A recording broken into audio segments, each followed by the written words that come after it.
All right, you guys.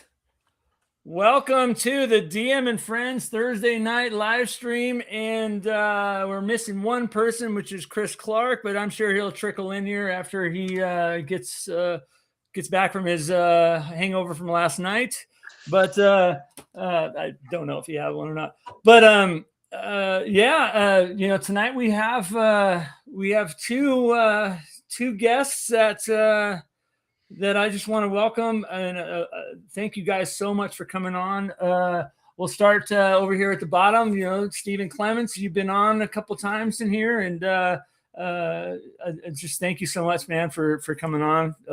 Stand-up gamer and editor, writer, all things, all things. But yeah, thanks for coming on. And of course, we also have Greyhawk Grognard, aka Joe Block. A lot of you guys know him too. Dude, thanks so much, you guys, for coming on. And okay, I was going to introduce great television here. 1 second, I got to adjust my light. Transformers. And those of you guys that don't know Joe Block, he has a he's known as a Greyhawk Grognard, writer, Greyhawk enthusiast, other things. A lot of things, just like Steven. Yeah. Well, Joe's also a Star Trek nerd extraordinaire. And we'll at the drop of a hat drop a photo of himself in his Star Trek outfit. Was yours a yellow vest, Joe? Well, I've got a bunch. And oh crap! It's worse than I thought. The latest one, it's a gold uniform, but it's from the two pilot episodes of the original series. So it's got like the velour and the small thing, the small delta on it, but I've got the boots and I've got the flared pants and everything. So yeah, yeah. And this is a cool collection of folks here because I've got Angelo, probably my newest dear friend in the role-playing game hobby. And then I got Joe, I think my most frequently appearing dear friend on my channel, because we did like 3 or 4 interview segments. Plus, no, we've done at least 4 because we did the 2 on the modules, and we did the one on the conspiracies. I think we did a follow-up on the conspiracies too. I know we talked about it, but yeah, I think you've been on the channel more than anybody else. As well, it should be. Well, it should be. And you keep making reasons to come on because I've got a backlog of probably 2 or 3 of your modules that I'm planning to review, and I finally cleared a mental jam of getting more RPG reviews done because I've finally recorded the 1.5 hour of raw footage for Cleric's Challenge 2. And so now I'm going to edit that down. But I envy people like you who actually have scripts and edit things down. I literally hit the record button, I talk, and I hit stop, and then I just kind of chop in my stuff. And see, and I envy people like you who can just do that, whereas I'm like, no, I have to know what I'm talking about. I have to have a script. I have to work on this. I've got to get, there's too many and Steven, it'll happen. I only choose topics that day is coming when you'll know what you're talking. No, I'm kidding. I don't know, Chris. I don't know. And then only choose topics I know about. That's why I could just talk. So, but it was funny. Go ahead. Because I was on Professor Dungeon Master interviewed me for my Cthulhu book once. And, so I was at his house and we do the thing. And then he takes me over to his editing thing. And he is literally chopping out every I say. Like literally, he's going like through and I'm like, and then in the final thing, I'm like jerking around because I say every other word. So can I say that this makes me so freaking happy that I am in the company of a bunch of ummers. It's hard to get a good ummer. Oh no! I knew you were going to say that, Chris. I know parts of $15 down by the fairgrounds. Those aren't good. I wouldn't know. Okay, if that's what you're calling good, you need to go out with me. I mean, somebody I know. He said, And as I mentioned, go Good. I just said My by friend the from way, the I just wanted to Minecraft. say everybody welcome Chris, who is late, but is fashionably late. So Chris Clark, everybody. Most of you guys know him. I was editing in Camtasia. Oh, I Okay. thought you were cutting ums out of a video. Something like that. Yeah, yeah. So Angelo's my newest dear friend. Joe's my most frequently appearing dear friend, and Chris, you were the first dear friend on the channel. So this is a special conglomeration of people here, and Matt Sherman, heck yeah, see you in there. Fred, good to see you. Everybody else, and yeah, thanks Matt that the pointing out the conspiracies episode was awesome. It's funny. I still go back and watch that. It's fun. It was so fun to just talk about weird conspiracy things and UFOs and the Hollow Earth. Man, I love it. Oh yeah, maybe we'll do another one like this. Yeah. Have you ever seen the YouTube channel The Y Files? I've heard of it. Check that out. If you like conspiracy stuff, this guy is so good. He covers everything from the pyramids to think about. I mean, there's one called Mysterious Middle East, which I love. It talks about jinns and ghouls being encountered by U.S. troops in Iraq and stuff. It's awesome stuff. I think I've Joe, seen that I'm one. going to ask you then, if they know about jinns, is Tangeray actually jinn? Yeah, no. Chris will be here all night. Enter Chris. I've Try the heard video. both sides. He'll be here all I've heard both sides of the argument. You know. So when you weren't showing up on the dock, Chris, Angelo was accusing you of being hungover. Is anyone on the call actually hungover besides me? I'm working on it. I was just a hair hungover from last night because my first shot of Dalmore 12-year-old Scotch convinced me that, you know what, one's not enough, not for 2025. So there was probably about three more, and I was feeling warm and lovely, so that was all right. My friend Hans-Joachim Kuhn from Deutschland, he visited for a party and brought some Hennessy, which was quite good, and we drank Hennessy all night. 2 bottles, I think we went through, something like that. Are you serious? Oh, sure. I'm fat. It takes a lot. I mean, Pladic is more my style, I think. He's German. I'm not. And actually, he's a naturalized citizen about 56 years ago. But yeah, tall kid, looks a lot like Arnold Schwarzenegger, believe it or not. Interesting. Go figure. I think he doubled for him at the last one they shot out of Chicago, believe it or not. I think he was a stand-in. So cool. Nice. Well, that's an honor He's also a gamer, which is just so cool. Yeah. So I would love to do a show about celebrities who are gamers, because there are so many out there. Yeah, there are quite a few. Well, gaming is cool, Joe. I don't know if you've discovered the world of gaming, Joe. It's really pretty cool. Yeah. I might have to look into that. Yeah. Especially some of that old school flavor. That's where it's really at. You know? Something back from the bell bottom days. Yeah. It's kind of a gray area, right? Well, hey, you're all gray area these days, though. Hey, get more of it in my beard. Yeah.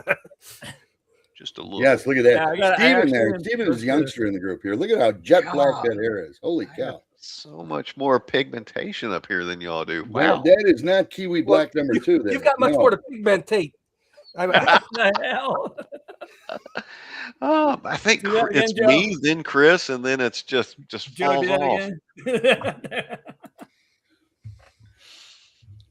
All right. Well, hey, everybody. Welcome to our new year special for the DM and Friends. And obviously we have some, we have Joe Block, who is streaming to his channel. I think, Steven, are you streaming to yours too? I don't know. Okay, well, whatever. I wanted to just give a shout out before we dug into everything and said that you guys please that go on to Joe's channel, subscribe to his channel, check out his videos. Same thing with Steven. Steven's got Man, you do a whole slew of stuff where he dresses up like a gentleman and he reads books and he does some cool stuff like that, which I will say I've been going through some of them, dude, and it's you're pretty awesome. Okay. But go on to Stephen Clements' He's channel read books, too. it's amazing. Yeah, go on to his channel, subscribe, do the same thing with Joe. Please do the same thing with mine if you can. Yeah, welcome to the show, and man, this is super awesome to have everybody here. Looks like Blair's got your back, Chris. Yeah, I saw that, and so did Matt. I have to say this though. I'm going to correct your English just a little, Angelo, because I do that from time to time. And it's as a gentleman, Stephen dresses up, not Stephen dresses up as a gentleman, meaning like he's going out for Halloween. What if he's gentlemanly dressed? Well, I suppose you could get away with that, but Hey, apparently I am the king of to Blair. Yeah, I'll get What that the song hell? together for you. Yeah, you should go on Professor DM's channel. You just won't. You'll. Just Oh be no, he won't. It'll be all empty. gone. It'll be blank space. It'll be all gone. The entire interview will just be Angelo going, "Hi," and then Yeah. Well, we'll get you one of those Burger King crowns. That'll be your crown. I do need a Burger King crown. Anyways, There you go. before we jump into this, I do want to kind of give a shout out to, like I have been doing, to the Philadelphia Area Gaming Expo, which is coming up soon. I think all of us are going, or Stephen, are you not going? Just Oh, no you Texas should. so far. you need to change your mind. Anyways, those of you guys, Ron is an awesome dude that puts a great, well, I don't know yet, because this is my maiden voyage for Very good. Philadelphia Area Gaming Expo in Philadelphia. But I'm looking forward to seeing everybody. I'm looking forward to having some fun there. I'm looking forward to just being and checking it out. So this is the QR code for it. Go and scan that. It takes you right to the website. You can see the tabletop events. I didn't get a badge and all that stuff, but most of us will be there. And I am super looking forward to it. They just hit 2,000 pre-registrations. Wow. For a third year con. That is freaking amazing. Yeah. Yeah, I had Ron on here a couple weeks back, and we talked about it, and it sounds like a good time, and his heart's in a great place too. He's really doing a lot for the community as far as auction stuff and other different ways that I wouldn't be able to relay. But I'm looking forward to it, and I'll see you guys there. Wow, Lucky guy. I mean, yeah, me too. Yeah. Yeah, Chris is going to be riding the mystery machine over there, the bus, and Joe, I think you're driving there too, right? Yeah, it's only about 3 hours from my house, so yeah, that's an easy drive. I'm staying at the hotel nearby. I've been there every year so far, and I'm really looking forward to it. One thing I think we gotta point out though, in relation to Page, is they also do the gamer assistance program. GAP, and yeah, that's what I'm talking about. Yes. Yeah, that is where they, if there's somebody in the gaming community who is in need, they can apply for a helping hand. And several people, prominent people in the in the history of gaming have been helped with this, and some other folks too. You can donate to it. The auction, some part of the proceeds of the auction at Page go to the GAP program. So it's really a great thing that Ron has organized for the entire gaming community. It really is. And from what he told me is that fund basically for anybody that is, for lack of a better word, hurting or need help. They can apply to it for a grant from it, right. And then we've helped. I'm on that committee, and we've helped people with medical bills. We've helped people, my roof collapsed. I need help. Just all kinds of things, just to help gamers in need. And it's really a wonderful thing he's put together. I'm proud of it. Such a great cause. Yeah, that's. Thanks for laying that all out, because I knew there was a function of it, and I didn't know exactly what it was called. And my memory is yeah. So and Matthew Sherman, I will be going to WizardCon in April. Yes, for the second time. It's another great little con. It is. WizardCon, yeah. No, you will not see me this year, Joe. But Shellback said these still big cons are on the supporters. wrong continent for me. Where are you at, Shellback View? Wait a minute. Somebody just said gray matter. Are you trying to say that I have gray? Okay. I'm going to move that out there. Well, and I want to let you know, Angelo, since you started this live broadcast, there is a group in Tibet that uses the from this broadcast for meditation. Are you saying Angelo is a new incarnation of a llama? He's more spiritual than we realize, I think. That really is. Exactly. That's my goal. The llama. Yeah. Mahatma Angelo, is that what we're talking about here? There you go. Yeah. Before we get any further on, Blair had bagged on Tanqueray for tasting like pine needles, and it does. think It's a that's very worth Christmassy consideration. drink for those people who don't have the Christmas spirit. Shame on you. You know. And that's why gin drinkers should go for Hendrix. They have the variety for you, as clean or as floral and herbaceous as you want. You can have a very classic cocktail with 2 fingers of Tanqueray and 4 fingers of Hawaiian Punch. Wow, 2 fingers and 4 fingers. I mean, Chris, I think I know you, but I don't know if I know you that well. I read that on the Minecraft boards. Yeah. See, So I've actually made says, once smoking my bishop. wife's permission to immigrate, we will leave Japan and move. So you're in Japan. Okay. Well, thanks for tuning in, dude. Yeah, I believe Shellback Bo is one of my supporters. So welcome to the thing. All right. Yeah. Dude, but yeah, thanks I've actually made Smoking Ohio. Bishop, which I only heard about in A Christmas Carol. Okay. It's a Victorian Christmas drink where you put like port wine and red wine and roasted clove fruit together. It's like a mulled wine, basically. It's really, really good. Lots of sugar. Helps if you're backed up a little, you know. Yeah. Is that one of those where you take like a hot poker and shove it in there? I'm going to take your word for that one. Really, no sense of shared experience. I hope you understand. But yeah. But Shellback Bow, Ohio, I would caution you against that. Ohio is a slang term amongst the Ute for a reason, because nothing good comes out of Ohio. But that's my words. Go move to Wisconsin next to Chris Clark. Well, there was one extremely good thing in Ohio, at least that I can think of, at least until yesterday. Segue into it. Yeah. Yes. That would be Mr. Cask himself. Yeah. Segue. That's a great. That is a great segue, because that was the next thing on the list. Right on it. We planned it out. Yeah, that was there were no planning. Great assist, Chris. I don't have cuffs, so it can't be off the cuff. So I did want to talk about that. I mean, we obviously, ladies and gentlemen, everybody tuning in, I'm sure you guys have heard, it is with great sadness that we lost another great, just 2 days ago now. I woke up, I think yesterday, to the news from Jim Wampler and stating that we lost Tim Cask. And wow, what a gut kick, man. Yeah.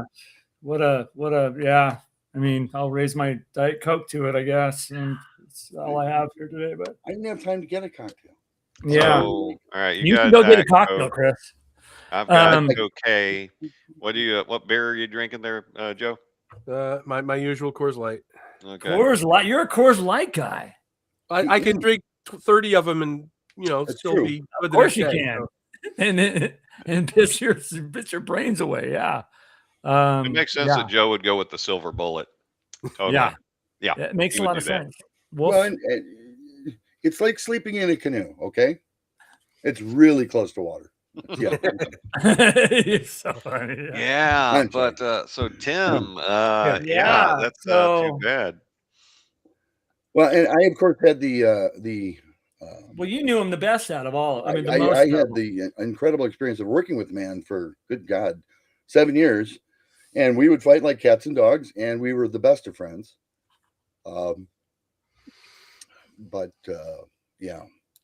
Most of those arguments would end with, if I actually won, and those were occasional, I'll admit, but it would end with Tim saying that, well, it's a bitter and spiky pill you're forcing me to swallow here, Mr. Clark. But I suppose we can try it your way. And very dramatic, yes. I'm sure he had stage time, at least in his blood, if not in reality. Yeah, very Shakespearean. very secure. Well, he had an English degree, didn't he? Oh yeah. And that's and he wound up teaching that later on, if I remember right. So he came by that kind of fancy talk Well, honestly. I actually have one, and Frank has one. Believe it or not, Jim Ward had one. So we had a company made up of everybody with the same talents. Not a good idea, by the way. Not the best. A lot of English majors, yeah. So for the If only audience, there'd been a finance major. Yeah, well, I did take econ. That was my main degree, was econ. So they made me do all of that stuff, Go book stuff for us, Get stuff printed, will you? That sort of thing. Yeah. so Chris, where did you work with him at? Eldritch Enterprises. Yeah. I don't know if it comes up on the bottom anymore.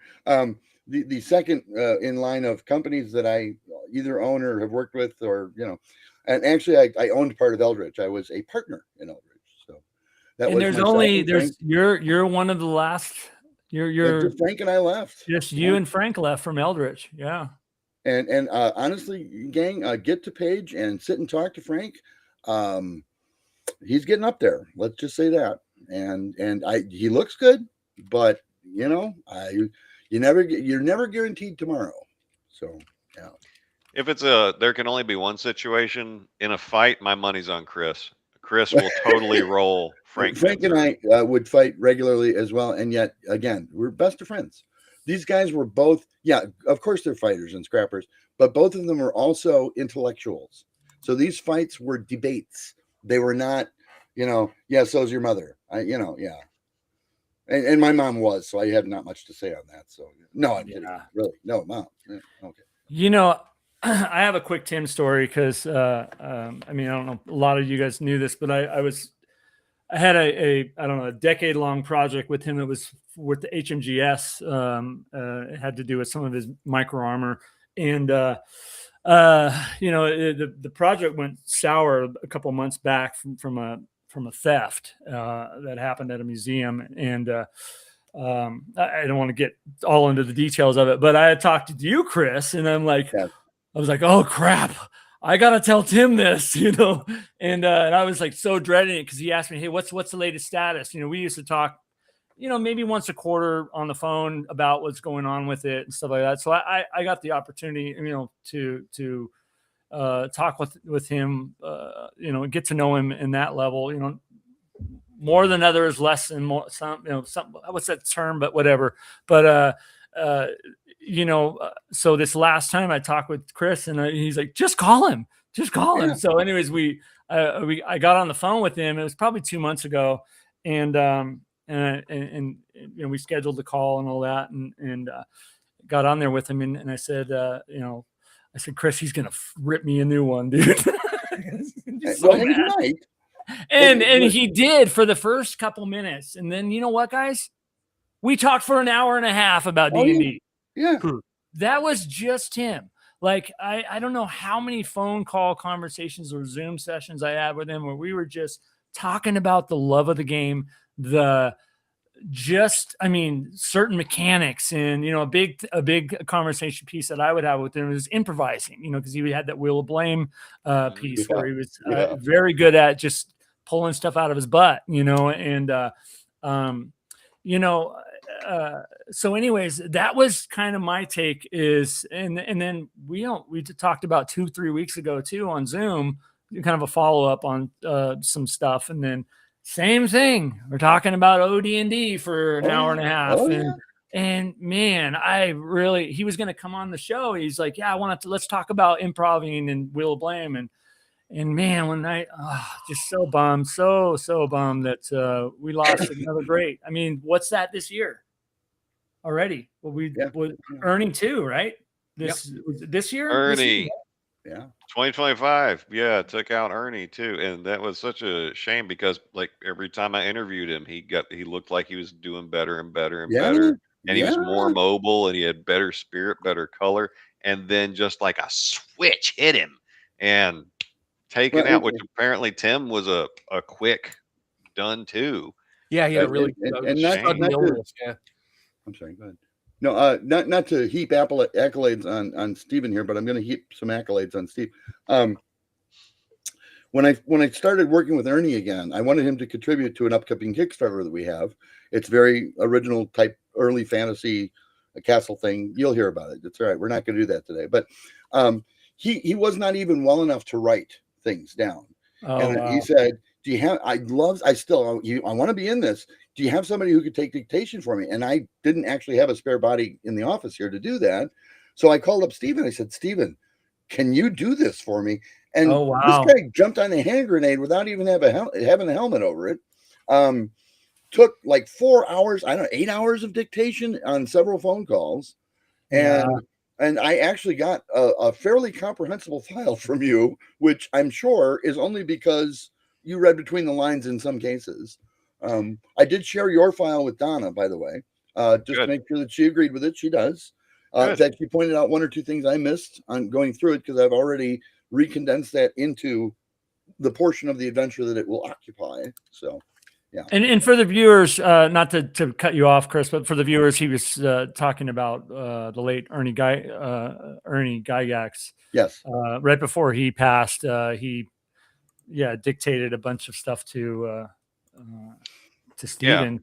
We had for the Castle Wolf Moon project. That's going to be we'll talk about here in a second. But right, and when Chris is done what he needs to do commercially with all that material, I would like to release that video unfiltered, unedited, of me and Ernie talking, just so people could see how he worked, because there was a process and he was creative. But until Chris is done with it, no one's seeing it but me and him and Donna. Yeah, no spoilers, man. Jeez. No spoilers, but it's some really good stuff, really interesting, imaginative stuff. So he'd been creating for decades and was still churning out novel ideas. Yes. And I think it was that night that you asked me to do that. Like, I needed to get on it. There is a common bond between me talking to Ernie and me meeting Tim Kask in person. Is that a commonality was I was really high both times. So you got a hold of me to do the transcribing for Ernie, and I was like, I just got really okay. Yeah, I'm not gonna lose out on this. Yeah, and so he was talking, and I was trying not to look like a freak the whole time, and I think it succeeded. And then for Tim Kask, I only got to meet him once in person, and kind of like Matt did on his Curmudgeon in the Cellar videos. I used to watch them all the time, and I'd put in questions, he'd answer them. So there was that interaction. But up in New England, he went to a one and only time con because COVID killed it. Didn't happen the next year. And we did a game of Wheel of Blame, and it was a good time. But then afterwards, everything packed up for the day. And from Curmudgeon in the Cellar, I could tell that Tim Kask was a big fan of the green leaf. And I was also a fan of the green leaf. So I was like, I'm going to go meet Tim Kask. I'm going to smoke him up. And I was not prepared for what he brought in turn. And no, he knows the right people. Yeah. Oh, he knows the right people. So they were getting ripped outside this inn and tavern in Maine, and he was telling me all kinds of crazy stuff, like going all the way back from his time in the Navy when he did LSD and the ocean attacked him, and then when he was in Memphis for the MLK riots, and how he got marooned in a college dorm room with some girls, some Everclear, and some grape concentrate for like 5 days, and just all kinds of stuff. So when you say that you talked, like every time you talk to him for one reason, you would then go on for another hour plus talking about stuff. That guy could talk. Tim could talk, and he had seen quite a bit of the world. Yes, sir. He sure had. Yeah, he sure had. Hey, I wanna give the option to Joe. Do you want to answer this right here? This question from Miss Projects 9662. Yes. I mean, are we done with the Tim thing, or no? We'll come right back to it. Okay. Yeah. So my opinion is anything that brings Gary's stuff to the public eye is a good thing. I I'm not connected with the project myself, but I know the people who are, and I've talked to them about it. And they're, obviously it's not, there is no single Castle Greyhawk that Gary could publish. There were several versions that he ran and so forth, but they really seem to be doing their best effort to do a synthesis the way Gary really intended it to be, based on, he was giving them tons of notes and everything. So they really seem to be making the best effort possible. And I am all in. I am so supporting that. And I am in favor of it 1,000%. Yeah.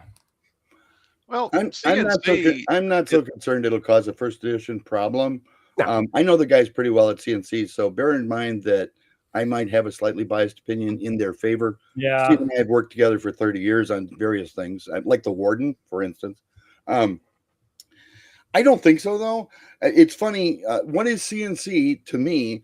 They looked at the SRD for 3rd edition, so it wasn't really an SRD at that point. But the D20, here's what you need to do, and they said, how do we write 1st edition as a 3rd edition game? And that became Castles and Crusades. It really is just 1st edition adapted to 3rd edition, but and it's even that, it's simplicity that way.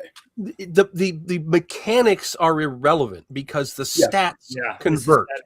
Right? Oh, right. Yeah, I would tend to agree. It is completely irrelevant how Castles of Crusades handles a given situation versus how AD&D 1st edition handles a situation. The monster stats and the characters and everything are completely interchangeable. Oh yeah. So it doesn't matter how resolution is handled. They're handled very differently in each game, but the characters, the adventures, they're almost seamless in the way that they're presented. So that is a non-issue, the translation thing between CNC and I have run Castle Zagig using AD&D. Yeah. And I mean, if you really want to, you could run it in BRP if you want. You know what I mean? Yeah. It doesn't matter. But I could see how people are concerned with stuff like that. The mechanics of how resolution works is very different, but it's irrelevant to translating a module from one to the other. Yeah. Right. Yeah. And well put, sir. Yeah, and sorry to jump around about our previous topic, but I want to give a chance because the backlog of questions are coming in. Those that have come in. Here's your, and thank you guys. Please bring your questions because we love questions. Somebody shell back to you says, "What is the Warden?" Oh God, I'm looking I do have one here. Wait a minute. You better have Starship Warden. Well, they might all be in the living room, but I have like 3 or 4 of these still. So this is a book that Jim Ward and I wrote. Hey, that's mine. That's my copy. That you can beat whales to death with. Hold it up. Oh, yeah. No, hold it up in front of the camera. Yeah, in front of the camera. There you go. What? Now you can't see me. Oh, Metamorphosis Alpha, guys. The thing is, and I when Jim was around, Jim and I were very close.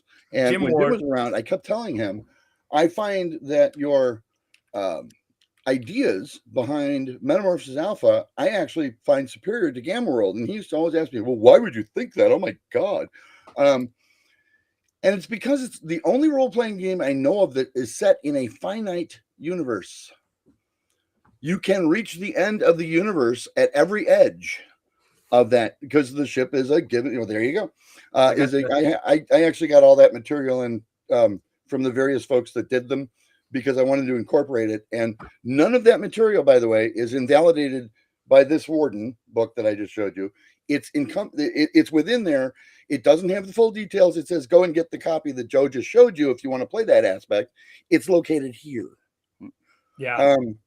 But I told him, I said, you never did a source book for it. You got an entire world centered around a source book that needs to exist that doesn't. So why don't we finally, after all these years, write the darn source book?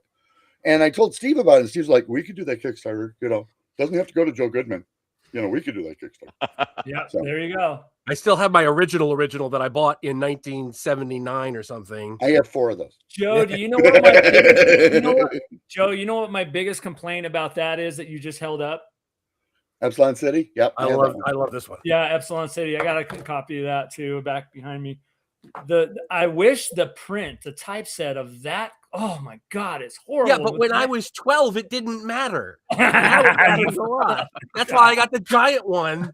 That's the size of a phone. Yeah, but try to read it now. Try to read it now, dude.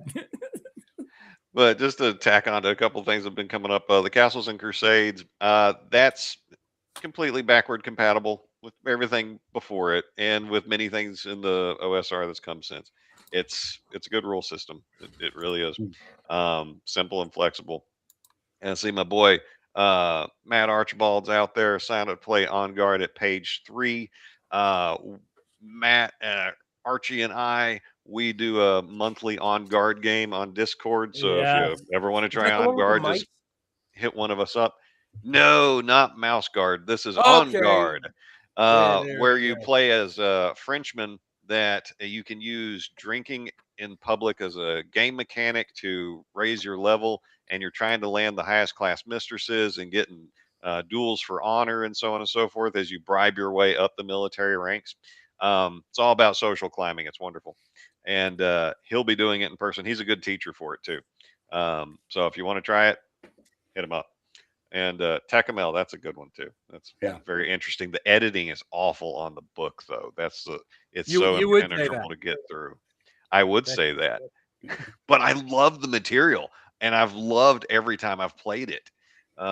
Because Victor Raymond, he runs a mean game of it. And I was expecting like the rule book to be kind of representative of how he explained the rules, and it is not. It is unchanged since the 70s. I think we killed Angelo. Yeah, he just IM me on Facebook. He's got a power outage. We can do this. So we can do this. Yes. So the DM and Friends is now just and Friends.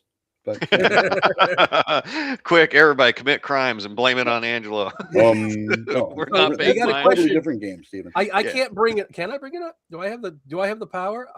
Maybe. So only we have if you pretend to be He-Man. What is the personal preference? A game where everything has rules, or a game where that allows the game master to determine how an action works?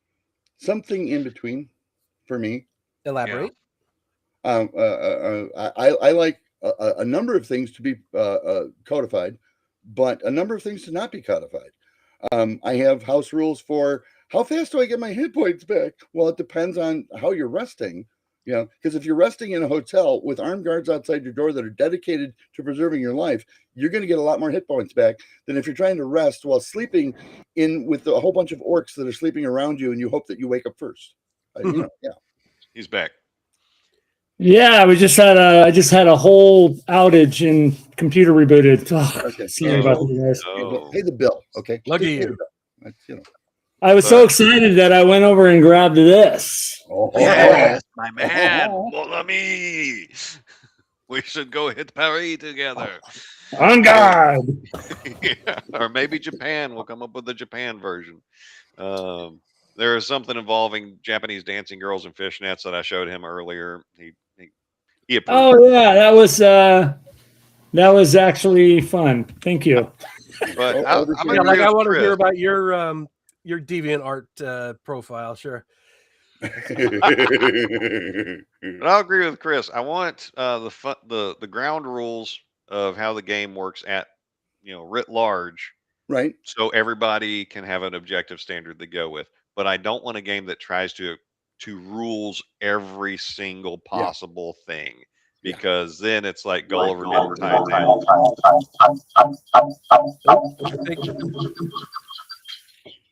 I think I just had a religious experience. Off he goes again.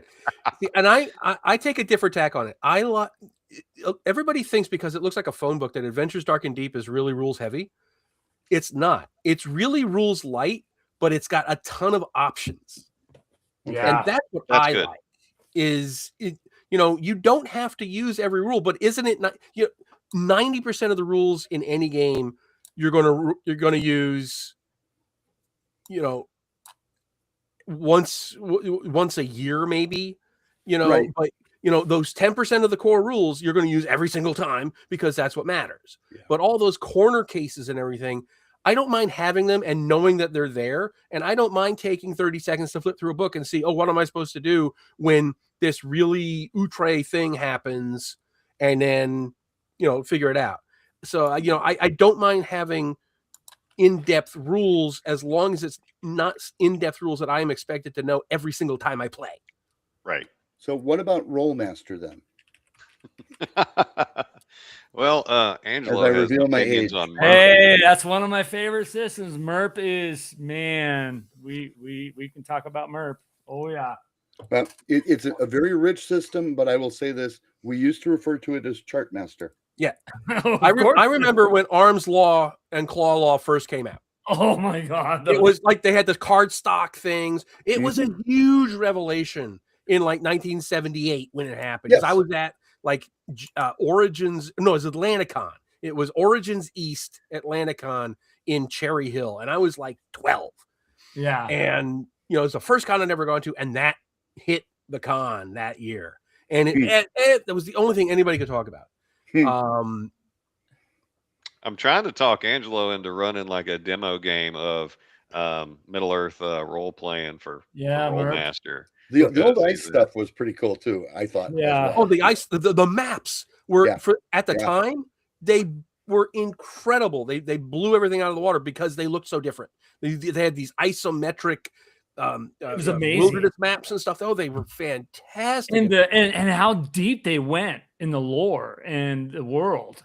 They just, I mean, I was talking about this earlier, like Merp, I attribute that the same thing that the D6 system did with Star Wars, WEP did with Star Wars. Yeah. It went so deep. FASA did with Star Trek. Yeah. Because remember at the time, this was like Star Trek II had just come out. That's all you had. Yeah. And they dug so deep, so freaking deep. That Klingon supplement they did from the Robert L. Forward book was just fantastic. Valoria 17, to answer your question, you can get it on Drive Through RPG. There is a core rule book, and there's also a light rule book for Adventures Dark and Deep, which just has the core 5 classes, and it just doesn't have as many options. So you can play that forever, and you have fewer options, or you can get the big phone book, and you have a gazillion options. But it's all on Drive Through. Yeah. Just search for DRW Games. You'll find it. I've only gotten to play once. I haven't looked through the book yet. But God, was it fun, dude. We had a blast. Oh, my goodness. Yeah.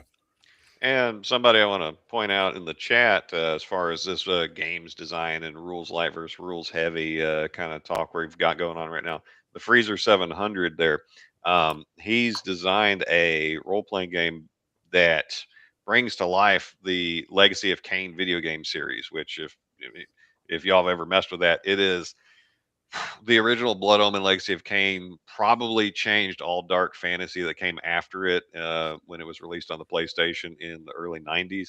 And I just recently replayed it, and it's just as nasty and dark. Actually, it's darker now that I realize the implications of some things that happened in there. I'm like, wait, Epstein's not mentioned by name in here, but it's okay. You get to kill the bad guy, even though you're the vampire anti-hero. So it's this dark fantasy vampire anti-hero kind of centered universe, and he adapted that to a rule set, and it does use charts, but it's pretty rules light. It's pretty flexible in what it can do. And I played one session of it with him, and it was good. And it was so good that me and one of my other local regulars he's gonna run us through at least a mini campaign of it starting in January on his Discord channel. So there's all kinds of different ways of writing your rules up still going on today. Yeah. Well, and to Ricky, I played the original Hackmaster because all the Kenzer guys used to live about 11 miles from me. So they would come over for the Gen Con Milwaukee. We would have a pre-Gen Con party at my house. And the whole Kenzer gang would come over and drink my beer. But, you know, we kind of, I don't know, grew up in gaming together. They far surpassed anything I've done. But, you know, yeah. Yeah, And Milwaukee was the last Hackmaster- time I went to Gen Con. Hackmaster might be one of the best reads of a role-playing game because it's funny and It's pretty creative. funny, yeah. The original was hilarious.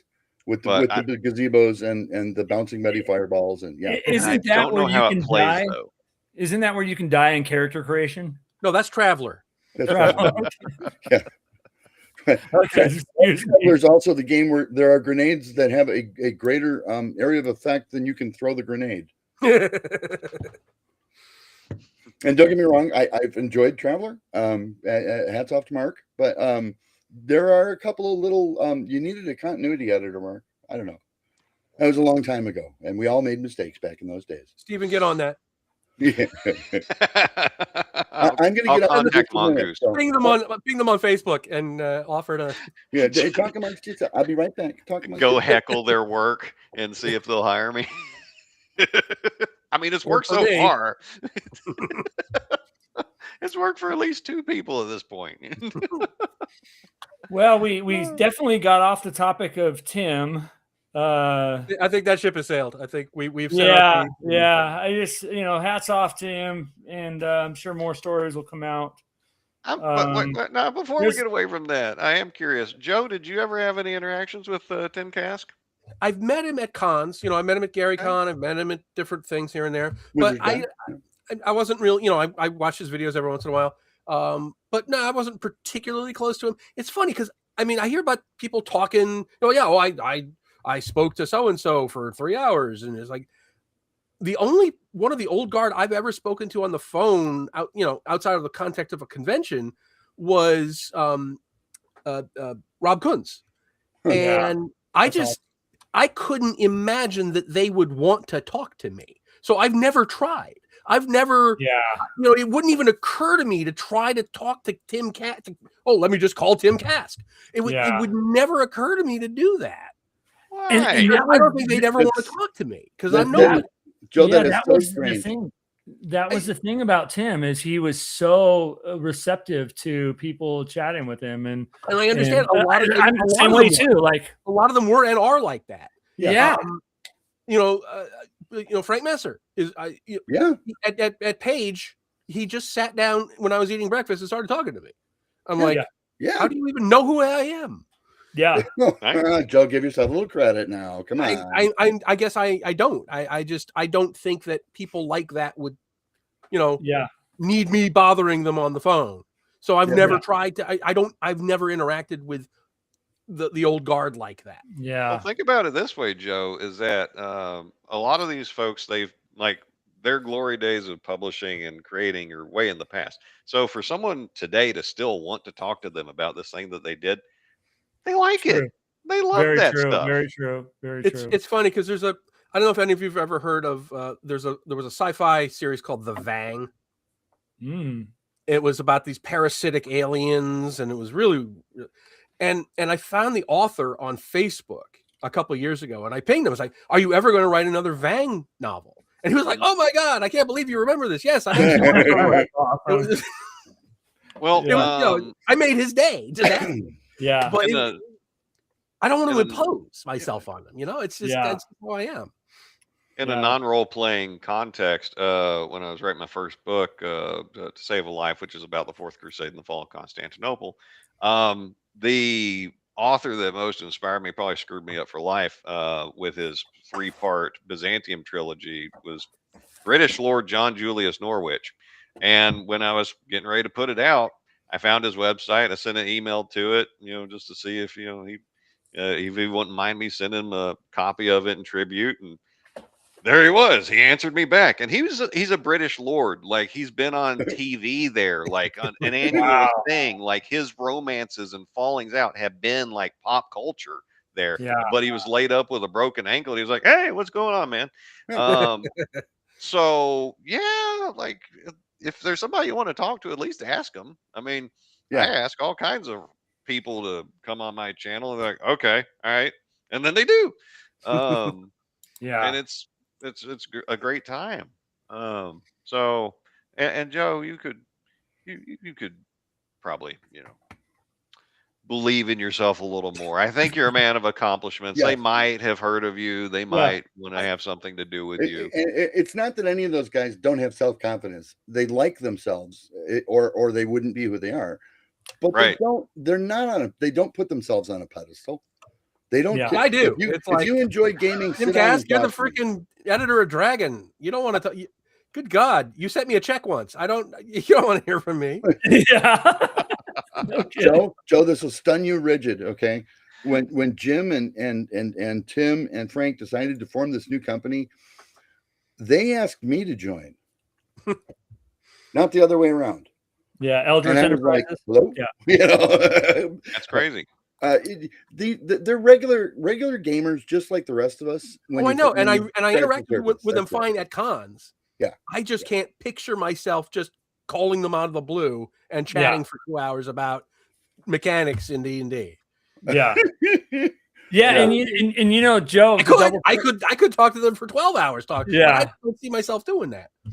Yeah, you know, to double click on that, and that's why I tell the story of that, because I did get the opportunity to talk to him multiple times, and it was as easy as talking to anybody. You know what I mean? And that's why I think that if I take away any of my experiences with Ernie too, like Ernie was another person that I chatted with a lot. And it's just it's a testament to our community. It's a testament to our community. And I just I want to throw a little bit of contrast out there, though, because part of the reason that, Joe, you can walk up to somebody that you've always revered, like a Gary Gygax, and just start talking mechanics with him, and you could. I mean, I did it like age 14, 15. But that was because I didn't walk up to him and ask if he wanted to hear about my character. You will get a different response if you ask if they want to hear about your character. You will. Yeah. I have a Gary guy. I have a Gary. Yeah. Good night, Fred. Good night, Fred. Night, Fred. I have a Gary guy. Sorry, I was at Gen Con in Milwaukee, and he was there I was in a bar. I guess it was the hotel bar, and he was just sitting there at a table, and I recognized him, and I begged the bartender. I was only like I couldn't buy beer at that point, and I begged the bartender to sell me beer so I could take it to that guy at the table, and you can watch me take it over to him. And the bartender let me do that, and I got to buy a beer for Gary Gygax, even though I couldn't drink. I actually got to buy him a beer, and I fanboyed on him for a couple of minutes. He was very gracious. That's my Gary Gygax story. Watch how scary this is, Joe. Was there a piano in that bar? It's very possible. If there was a piano, you were at the Hyatt. If it was a slightly older hotel with a whole lot of atmosphere, it was probably the Old Mark Plaza, which is now, I forget what, I think a new Hilton. No, it'll probably be the Hyatt. Yeah. If there was a piano, it was the Hyatt, because he loved the piano bar too. Yeah.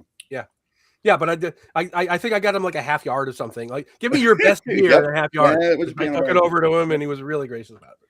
Well, Joe, if you ever need an icebreaker with Alan Hammock, just either buy him Denny's, because that was my way of getting him to talk to me. Or a drink.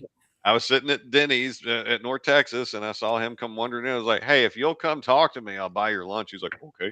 And since then, he's let me buy him many beers. So he'll also take beer, but usually only like brown ales. Just that, not IPAs, not some India. Merle Rasmussen, I've met at a bunch of cons, and he and I have just, because he came up to me though, and it's like, what is happening? It's like when a wild fox comes up and wants you to pet it. It's just like, what is it about? Why is this happening? A wild fox. I mean, that's appropriate, I think. I mean, No, but no, he and I are now, we do chat in emails and stuff, but it was just, I don't know, it's just the way I'm wired. I don't want to impose myself on other people. That's understandable, man. That's totally understandable. You don't want to intrude, and I think that's what the key is there. Is it? I don't think a lot of these guys really see it that way, which is. And I think the informal game people are right, and I see this at cons. The designers are real gamers. Yep. Yeah.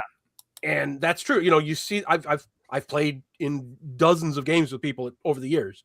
Yeah. Who are I see in book credits, and they're just playing games. I love that part. Yeah. But you know what, Joe, I think I can relate to you a little bit, because like Steve Winter, big fan of his. but I haven't Yeah, asked him good for an dude. interview because I'm like, I don't know what I would talk to him about, because I'd just be like, "You're Steve Winter. That's cool." Because he's like the yes, most it is. erudite person I've probably met, and he's one of the wittiest. One of Chris, one of. I'm comfortable with who I am. That's right. Okay, one of, and so on. But Angelo, what was that project you said you'd been talking to Tim Kask about, though? You used an acronym, but I don't know what that means. Yeah, so back in 2014, oh God, okay, if you guys want to hear this story. Okay, so my family founded and runs the General Patton Museum out in California because he was a family friend. And so Tim, back in 2014, asked the community, "Hey, I have a bunch of this micro armor. Can we, does anybody want it?" Or, so I had talked to him and I said, "Hey, maybe we could do a diorama at the museum because it's all about, Patton's armor and stuff like that." So anyway, so I hooked him up with the curator there and we got it all donated over there, moved and all that stuff. And then we were working with HMGS too, which is Historical Miniatures Gamer Society, which I'm part of that. Yep. And I know you two are, Joe. That's Historicon at its greatest, basically. That's Historicon is all cons across the country. Yeah, all across the country, but that's the big mecca that happens. Yeah. But anyway, so years passed and the hands changed over there, and it was really kind of dragging its feet. And me and him were kind of going back on designs for it with the teams and blah blah blah blah blah. And recently there was a theft at the museum, and it just so happened all of his stuff was stolen, and I was freaking devastated because they stole micro armor. Yeah. Yes, which is ridiculously. Anyways, I hear you, but it was tons. I hope people are looking on eBay because that's coming up on eBay someplace. Oh, I know, and it's tons of it. Like, he had bins upon bins upon bins. I'll send you some pictures, Joe, at some point.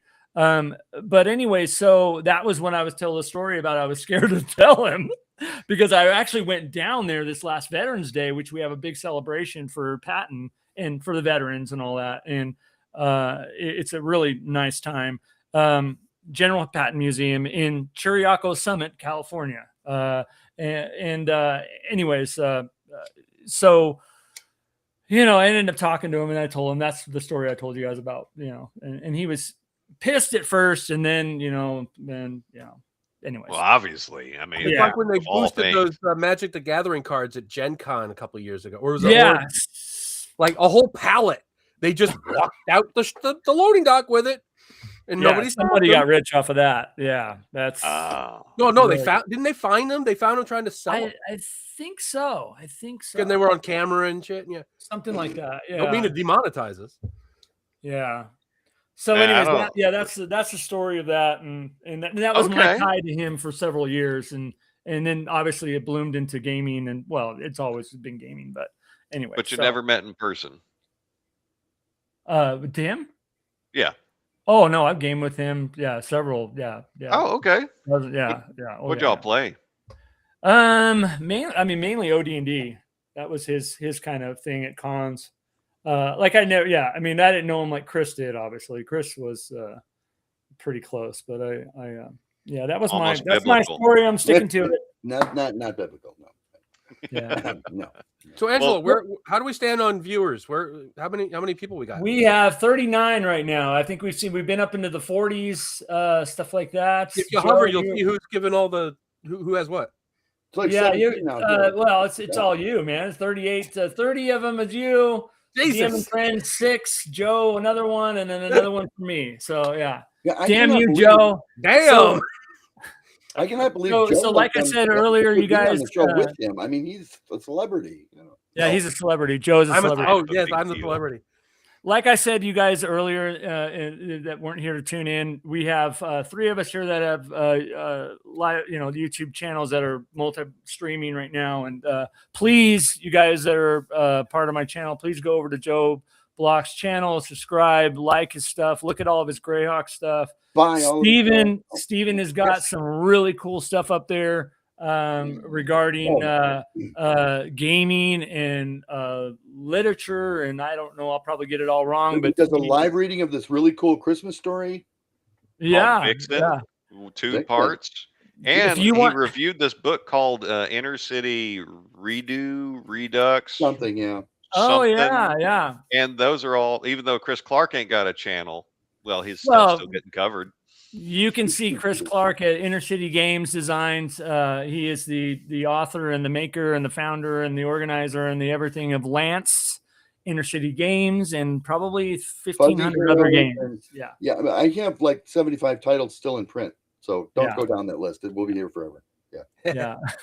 So that's the makeup of this. We're all friends. We all, it's I want to tell my funniest ever Tim story, because I know it's not generally known, and I know you've heard it, so you'll be bored. And Stephen probably has heard it too. I don't think Joe's heard it. We're middle years of Eldritch, so it's like 2012, 2013, and we have our booth at GaryCon, and the guys, the year before, Luke had gone and gotten Jim a scooter because he worried about Jim, as many of us did at the time. Got Jim a scooter for the whole show, so Tim had to have a scooter too. He would not be outdone by Jim. He wanted a scooter too. So Luke got him a scooter. And he brings it over to the booth to show me how cool his new scooter is. And this thing really moves. And wow, he's having fun. And he starts motoring down the aisleway during the setup day, right? And this girl comes pelting down the aisle. And I don't know, 20-something, gorgeous young thing, and goes pelting down the aisle and comes up behind him, wraps her arms around him, and says, "Oh, Jim, I'm so glad you made it." And Tim slowly turns the scooter around, and with a face that looks like death, he looks in the eye and he says, "Not everyone on a scooter is James Ward." And I'm just sitting there trying not to pee on myself because I'm laughing so hard, And he's got a weak funny, bladder. Chris. It's kind of funny, Tim. It's a little funny. Yeah.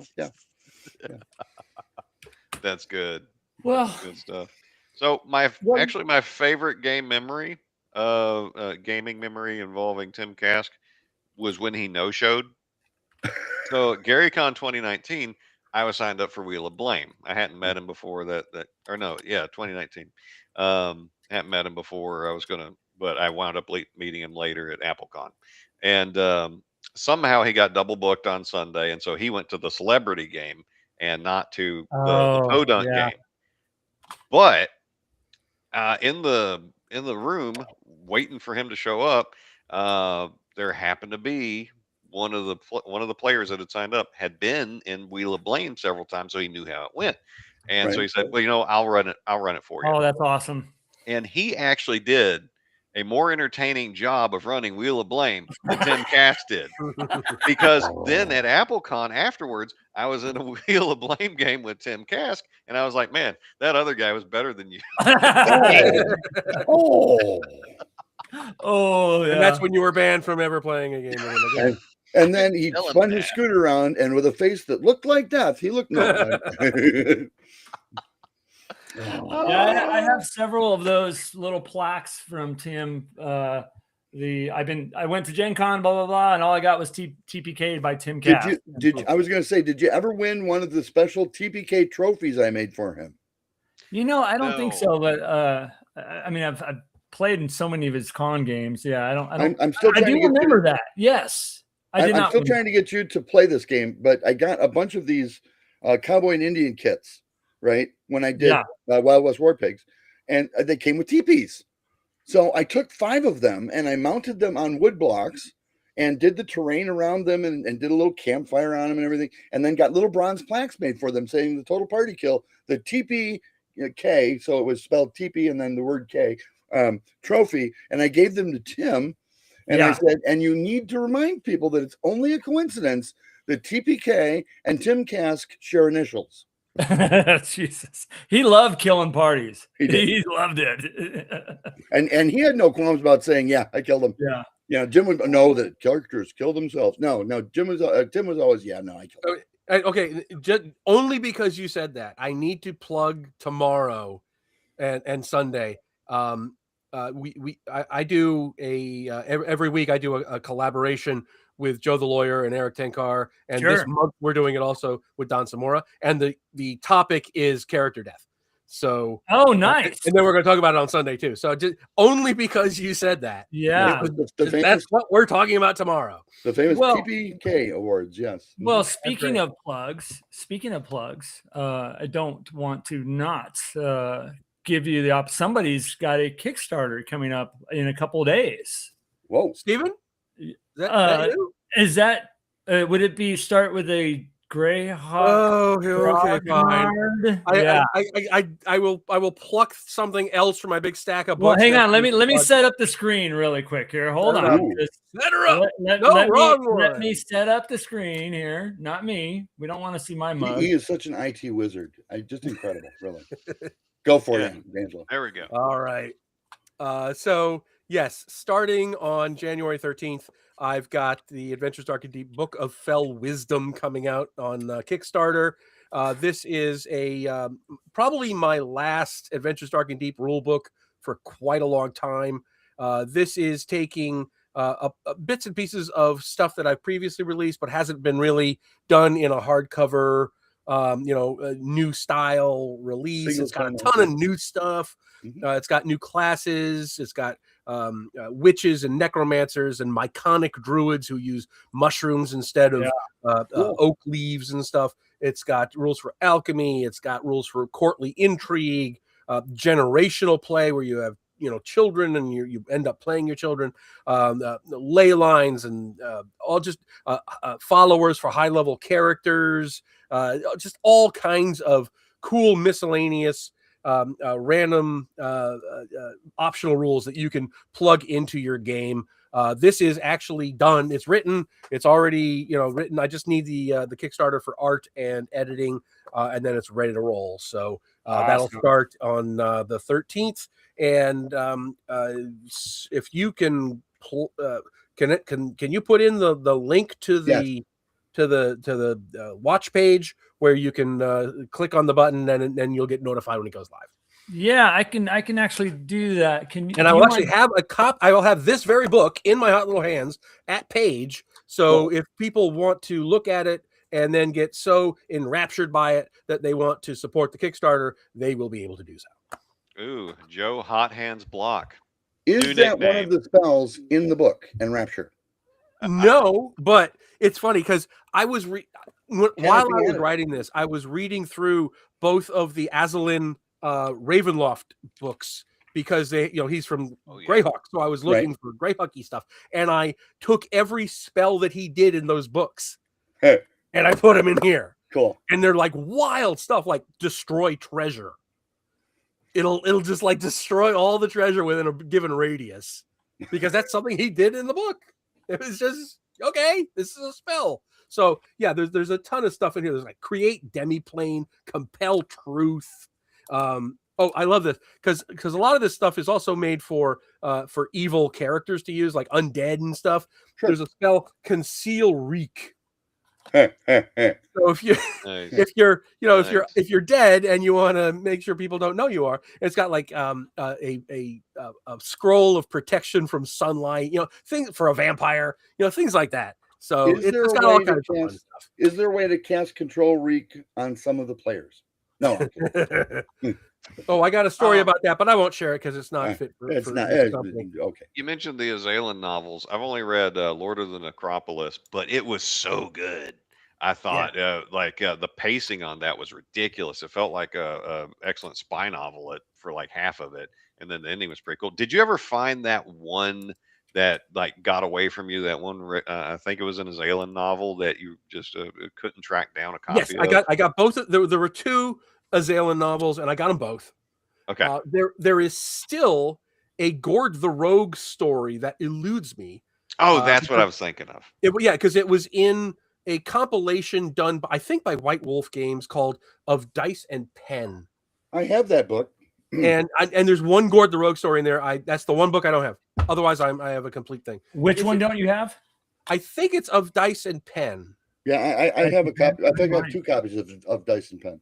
Let us talk about this offline. See? It's Okay. good that you showed Yeah. up for this talk, Joe. Well, Yeah, I know- Because that I is have the I have a couple of stories in that book. Is why I have a couple of copies. I would be forever grateful if I could take one of your spares. he would make a I blood will sacrifice. try and I will- locate them I before will- I head to Philadelphia. Yes, sir. Yeah. Hey, so Oh, real quick, Joe, go ahead and hold that back up. And then this right here is a link, you guys. This is a link to the watch page where you could click on it and you could say, notify me on the launch. This is the link QR code to that spot for Adventures Dark and Deep, Book of Fell Wisdom. You guys go out there, click the link, and get notified when this thing launches. It's going to be awesome. And, Hey, and Joe. people say you don't have tech skills. He did that like that. Yeah. Are you also going to do like a live stream to launch the thing, or when like it Well, publishes? there will be there. I will make a splash with it. Yeah. Okay. But it starts the day before I go to page. Yes. And I did that on purpose because I Yeah. wanted to be able to pump it a page. Gotcha. So yeah, but yeah, So, they'll Joe, definitely I gotta get you back in here like I did with Ron for his Oh, Kickstarter. Chris, you're making me I moist. found one of them at least. Yeah. So Oh, you're fully activating hot no. hands. Steven heard it. And thanks for all these comments. The comments are like hot and heavy over here, y'all. This is really good stuff. Sorry we haven't been able to get to near as many as we'd like. But I Yeah. do want to pull one up from Freezer for Joe. What do you think your overall budget for the Book of Fell Secrets is going to wind up being? Like, how much is it going to cost you to make this thing? Well, it's all print on demand, you know, so I don't have to like have a Yeah. my inventory. budgeting is completely different than most publishers because I'm not doing print runs and shipping a container from China or whatever. My budgets for these things, the writing is free because I do it. It's all a question of the art and the editing. My editing, I don't want to get into the specifics about how much I pay my editors and stuff, but Okay. it's I between the art and the editing, I'll probably pay a couple $1,000. Okay. And and because for the artists, I have a stable artist that I've been working with forever. They know what I like, they know what I want, and I know how to, and they know, I know how to explain what I want to them, and we have a really good relationship with a bunch of people. I'm always looking for new artists who can do black and white line art in the old school style, and I mix that with stock art, so it's my art style. One of the things I do, and I do this deliberately, is in the old D&D books, they used to mix artists with radically different styles on the same page of a book. And, so you'd see Tramp on the same page as, somebody else, Sutherland, who has a completely different style, but they're on the same page juxtaposed against each other. Yeah. And I try to do that in my books too, deliberately, because I want to recreate that kind of feel. That's the kind of detail I go into in terms of the physical production of my books. And it's got an orange spine. So, yeah, gotta have an orange spine. Gotta have an orange spine. Blends in perfectly. It really does. My whole shelf just says, I sometimes don't know where the original end and mine begin. So one last time, guys, that's the QR code for his new Kickstarter. Go on there and sign up for a notification. Adventures Dark and Deep, Book of Fell Wisdom, and January 13th, the day before Page. Yes, right. Well, the day before I leave for Page, because I have to be there early. So yeah, I think it starts on we're leaving on the 12th, but 14th, that's yeah. just because it's a long journey for us. Yeah. So. Yeah, I'm flying into Philly, and then interesting. I'm gonna leave on Sunday and go to Don Hawthorne's, who's 3 hours away, probably in the same location that you live in, and we're gonna do some gaming there for a couple days, and then take off the next. I do believe he and I have been talking about it because I want to do a face-to-face game again. But the only thing that's holding me back is I don't have a place to do it. Yeah, because Don's got a various reasons. Don's got a 3,300 square, 3,300, square, no, 3,300 square foot gaming room at his house. It is amazing. Wow. Bigger than my house. Bigger than most houses. Yeah, bigger than my house. And If mine's I could kick my wife out, 3,000. I'd have a space about that large. But unfortunately, there are logistical challenges that prevent that from happening. Well, and you like your wife. So That's there's the logistical challenge of which I spoke. Yes. Yes, yes.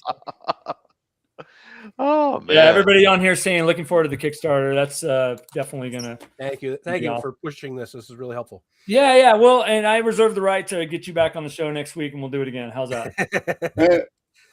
Anyways, That's if I have to spend time with my wife. That's yeah. Well, yeah, you got to do that. You got to do that. Well, we'll figure something out. I'll push it as much as I can on my side. Speaking of Kickstarters, what's going on with Castle Wolfmoon?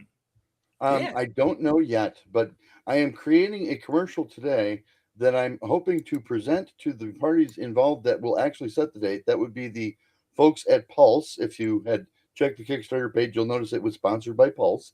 And Parabellum, because they own some rights to some of the stuff that is in Castle Wolfmoon, namely the stuff that is related to Metamorphosis Alpha. Because, there is some crossover in Castle Wolfmoon. And I haven't presented them that commercial yet, but I have a feeling it's going to be in February, round about Valentine's Day. And I am going to show you the commercial ahead of time. Nobody else gets to see it until Valentine's Day. Oh, do I get to release it? But you'll get to see the commercial and you'll understand why. First of all, it's not released until Valentine's Day, and why we picked Valentine's Day. It's a Valentine's Day style commercial. Okay.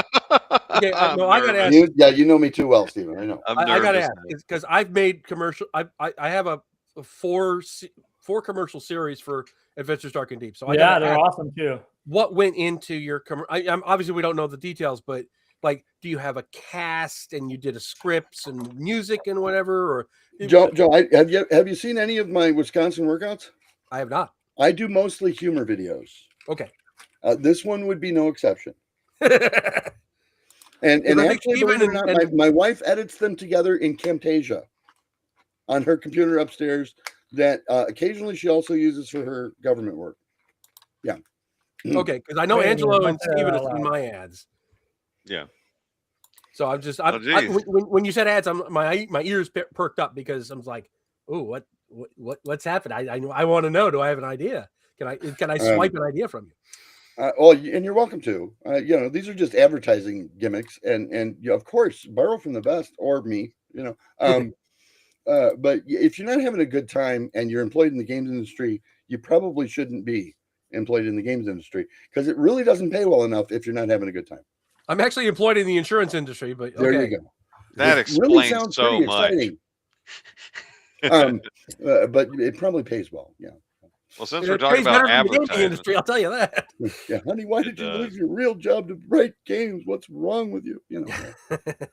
Since we're talking about advertisements, I once had several TV ads made for when I ran for Nashville Metro Council, and James Denham did a fantastic job with them.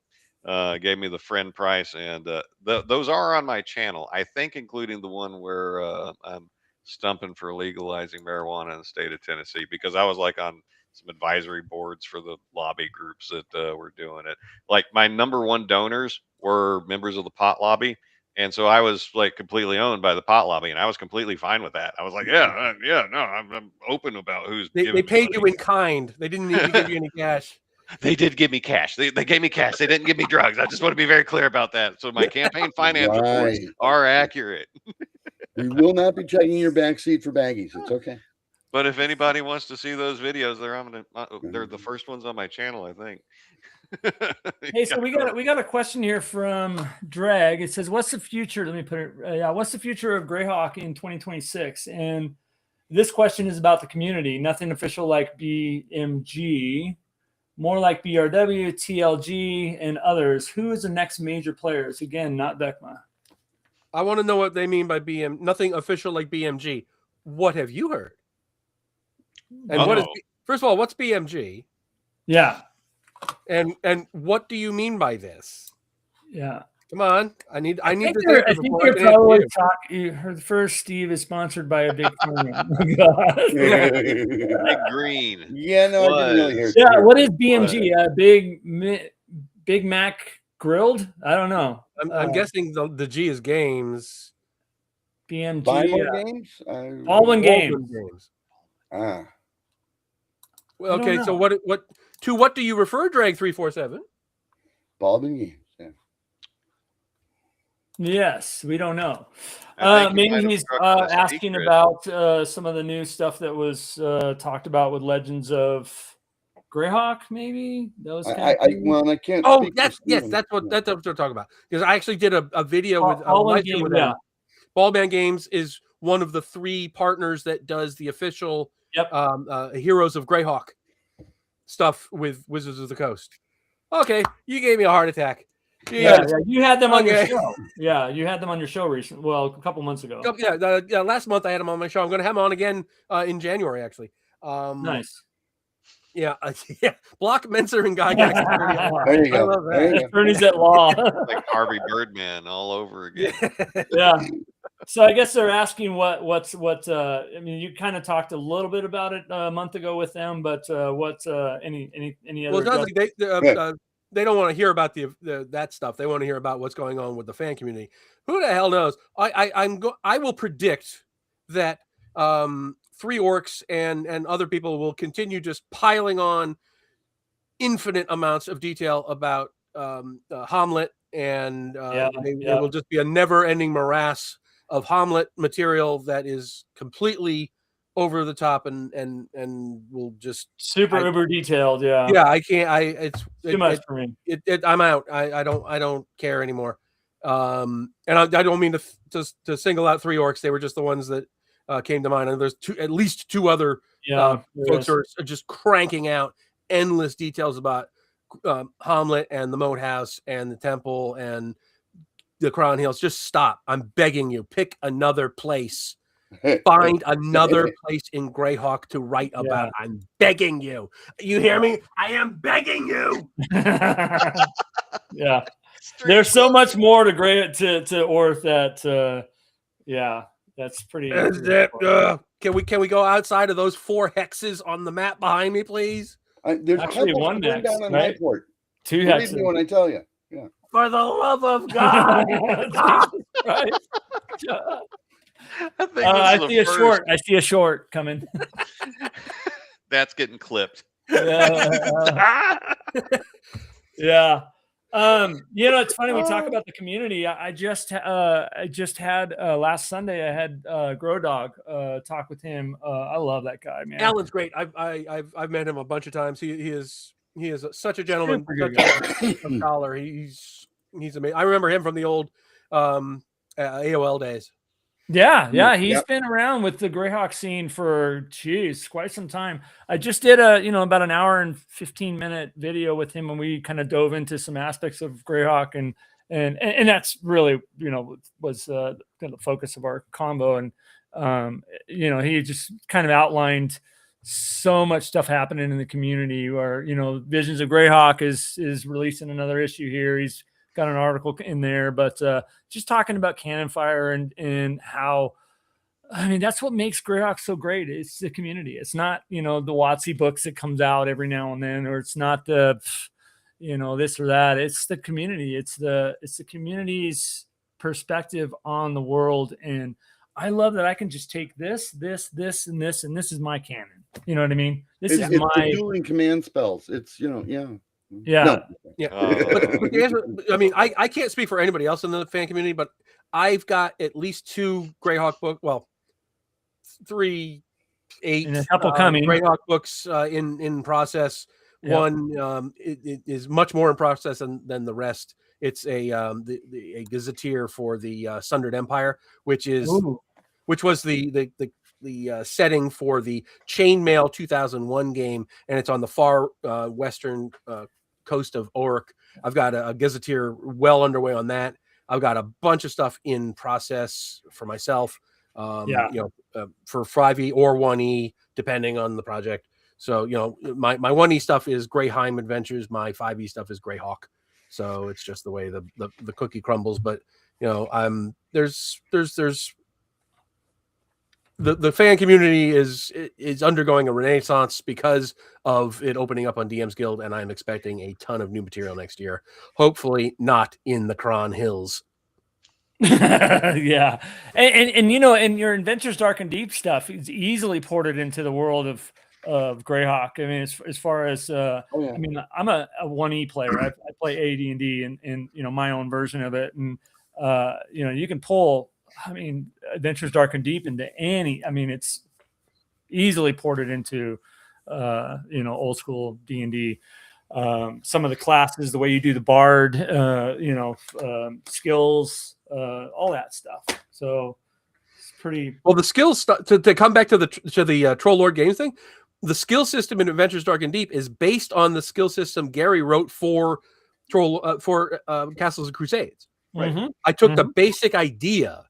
You spend XP to get skills. Yeah, and I just kind of really ran with it and expanded it out, and you can do all kinds of really cool stuff with it. But that essential idea came from Gary, which he fell in love with that in the later years. Legendary Adventure is very skill based. The entire system is. Yeah, and he didn't want 500 skills like I don't know, GURPS, if I can say that and not get Steve mad at me. I think you're underestimating the number of skills in GURPS. Well, oh god, if Gary worked on it and it's got skills, it's maybe got 50 skills. That's it, maybe. And a lot of them have fewer than 50, but they're also very broad based. You know, there is no, I know how to use a wooden toothpick skill versus a steel toothpick skill. No. That's, but Gary's skills would have like 95 modifiers, and oh sure, and each would have like 3 tables. I laid out all those Legendary Adventure books. I had to do the layouts on, so yeah, I know. I used a lot of that as inspiration for Adventures Dark and Deep. I was combing through, you know, the for my jester class. I was looking at I forget what he calls it, but there's a jester skill essentially, and you know, I was looking for inspiration from Gary's original stuff to use in the thing. Okay, I gotta. Somebody mentioned Stranger Things in there for a second. Oh God! No. This was actually really cool. They said that they were using plastic minis in Stranger Things. The one that I identified, and I'm like slapping my wife. I have that miniature. I have that one upstairs. It's the Paladin from the old Grenadier box set, from the gold box, with the Paladin with the shield, and he's got the sword like this. Yep. That's the one that the one kid hands to the other kid. And I'm like, I have that upstairs, honey. And I actually went upstairs and grabbed it and came down and showed her. She cared not. She nerding out. Nerding No, out. that's not the right one. No, he's got it in a stabbing. It's the one where he's got the sword coming like this. Yeah, to stab. Oh, the one with this. Yeah, I have that one too. It's not. I got a couple of them, and I'm like, honey, I've got that one. It's real. So yeah, they don't actually slap her when you say that. Well, I married a lawyer, and I can't. No slapping. No.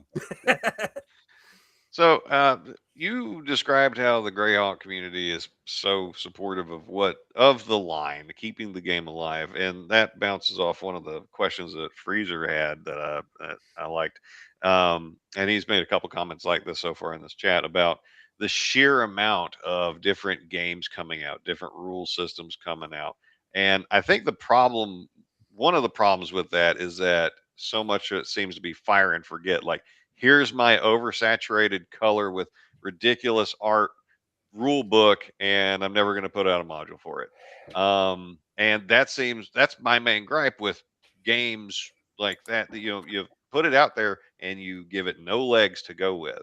And I'd like to hear y'all's opinion on it, because at least 2 of y'all have quite a track record in putting out game material. And then I got a follow up for Joe, because I heard you go on a rant about all these fancy coffee table books that have been coming out lately. But what do you gentlemen think about that? What are we going to see more of? I'm going to talk for like 10 minutes on this. So you guys get your. No, go ahead, please. As you know, Lance, for instance, which is the most recent of my role playing games, I've already got 3. What do you want to call those? Adventures.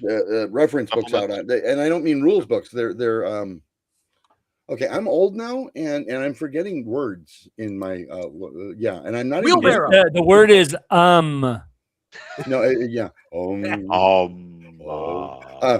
but I did it a little bit backwards because usually we don't do core material, or not core material, but supportive material in terms of the overall books. We do the adventures first to try and get people in. And you'd laugh. I tried to explain this when I was at Eldritch to the guys. No, we each do 4 adventures, and then we do a world book that covers the 4 adventures, because by then the people are already invested in that world and those books will sell.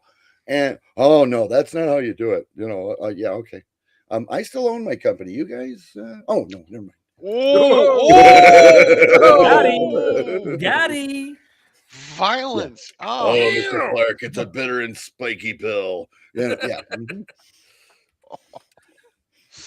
Yeah. But I whipped those guys as much as I could, at least, to get modules out the door first, to get people invested in the storylines.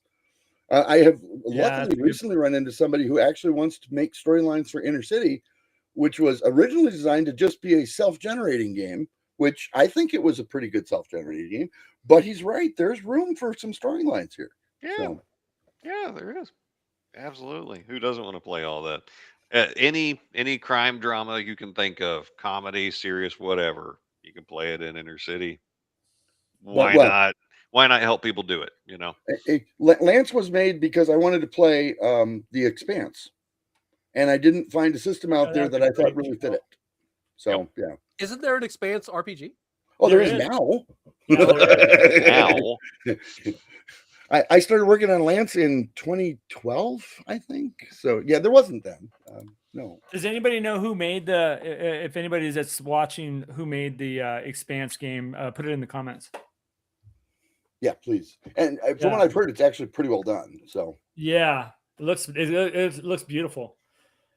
Here we go. I might have.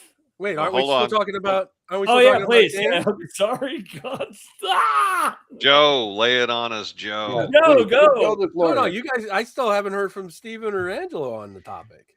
You know, the basic issue is I don't need another rule book. I need more stuff to do. Settings books. That's what I was thinking of. I love settings books. Settings books are because you could take a setting book and attach it to whatever rule system you're using, and you're going to be fine. Because there's few rule books that are so compelling that I'm like, man, I'm glad I bought this one product, and that's all this publisher's ever going to put out. And I mean, not many of them are like that. Like Inner City, yes, you can play that in perpetuity with one book. Not everything's written like that. And then there's a point where I think that RPG books, as many things, should only be so good looking before it gets to be too much. It's too over the top. Like video games, I think they should only be so good looking before it becomes like, what the hell is this? There's a such thing as overwrought. Yeah. And it applies in so many different categories. Like the newest edition of Vampire, I think, is like the worst about this, because they appear to be intentionally designed to be coffee table books because they're huge, and then you start flipping through them and there's like 20 words on a page and there's massive margins. Half the page is art, and it's shitty art, but it's super saturated with color. It looks like paper dolls. It literally looks like that, and someone's paying these people to put that in there, and it's awful. And then the game sucks. I like the original Vampire the Masquerade. I thought that was very well done. Oh, I know you're talking about the new one. Yeah. No, I'm still playing Vampire First Edition because it's fun. It's a mess, but it's fun, and that's the key. The rules don't have to be perfect, but the game that they inspire has to be enjoyable. So for the rules lawyers out there, comment, Matt. I wouldn't worry too much about it. And which Matt? We got some great Matts. Matthew Archibald 3030. He's been digging on poor Luke all night. I'll tell you. My boy Archie. Yeah. Well, Luke deserves it. I have no comment. Luke has never been Green anything Ronin nice that to me, did and I like Expanse. Green Ronin did The Expanse. Okay. Yeah. Yeah. So okay, so All right, back Joe. in the day, we Okay, used to here we call go, ladies and gentlemen. Here we go. we used to call these fantasy heartbreakers, and Oh yeah. there were like from like 1979 through 1985. You know, there were so many of these things that just some college kid would sneak into the photocopy center on campus and run off 50 of these staple bound things, and all of a sudden he was an RPG publisher and he put an ad in Dragon, and my God, so yeah, this is not a new phenomenon that people are just blurting out. You know, they need some means of expression of their creativity, and they just throw it out in the void. You know, some people wrote articles for Alarums and Excursions. Some people made their own RPG companies that you know didn't last long enough to get reported to the IRS. So, you know, this is not. Joe, do you remember? It's just like D&D, only better. Oh God! And but the new crop of these things, to me, I'm not even sure overwrought is the word. I think they're more style over substance, because the way I would measure it is, can I play this game without the book? Yeah. If I just had a text file with just the words in your book, is it worth anything?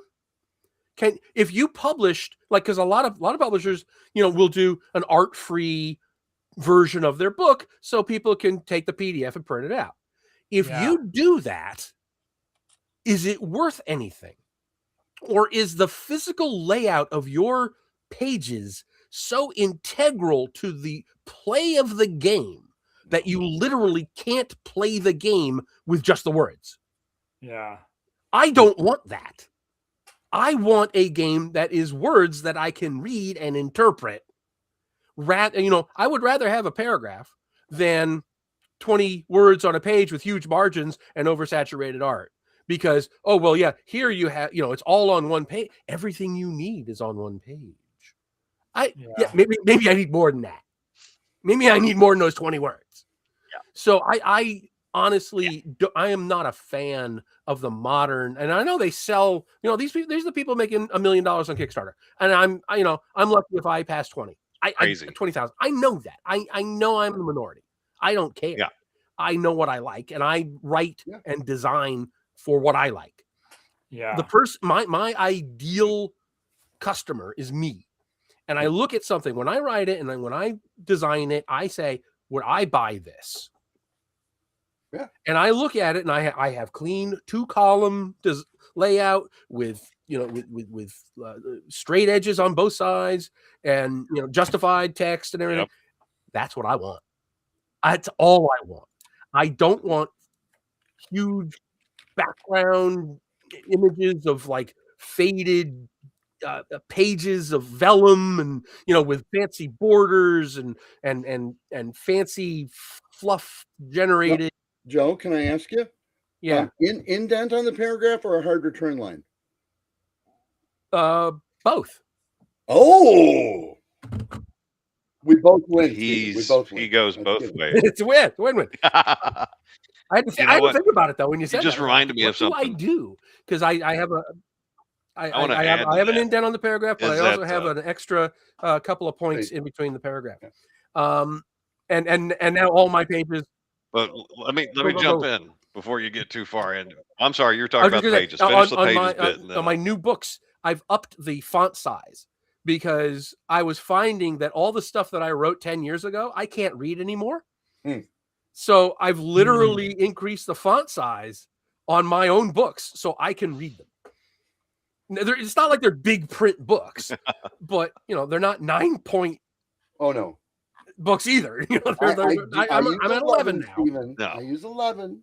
So okay, there's a reason why I like what Chris does in his books.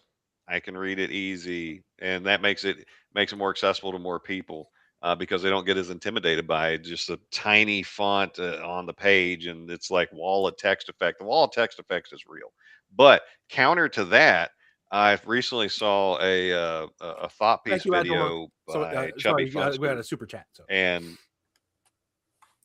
keep talking. oh yeah, Agile Monk, yeah, you the man. And I'm in his minority too. I like Joe's style.